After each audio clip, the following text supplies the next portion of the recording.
ಚಾಲಕನ ನಿಯಂತ್ರಣ ತಪ್ಪಿ ಆಟೋ ಪಲ್ಟಿಯಾಗಿ ಓರ್ವ ಬಾಲಕ ಮೃತಪಟ್ಟು 5 ಗಾಯಗೊಂಡಿರುವ ಘಟನೆ ನಿನ್ನೆ ರಾತ್ರಿ ಬೆಳ್ತಂಗಡಿ ತಾಲೂಕಿನ ಲಾಯಲ ಗ್ರಾಮದ ಕುತ್ರೋಟು ಟಿಬಿ ಕ್ರಾಸ್ ರಸ್ತೆಯ ಹೊಕ್ಕಿಲ ಎಂಬಲ್ಲಿ ನಡೆದಿದೆ. ಮೃತರನ್ನ ಬೆಳ್ತಂಗಡಿ ತಾಲೂಕಿನ ನಾವೂರು ಗ್ರಾಮದ ಕುಂಡಡ್ಕ ನಿವಾಸಿ ಗಣೇಶ್ ಎಂಬುವರ ಪುತ್ರ ತನ್ವಿತ್ ಎಂದು ಗುರುತಿಸಲಾಗಿದೆ.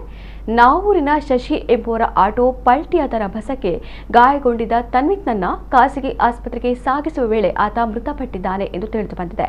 ಆಟೋದಲ್ಲಿದ್ದ 5 ಮಂದಿಗೆ ಗಾಯಗಳಾಗಿದ್ದು ಅವರನ್ನು ಸ್ಥಳೀಯ ಆಸ್ಪತ್ರೆಗೆ ಚಿಕಿತ್ಸೆಗಾಗಿ ದಾಖಲಿಸಲಾಗಿದೆ ಎಂದು ತಿಳಿದುಬಂದಿದೆ.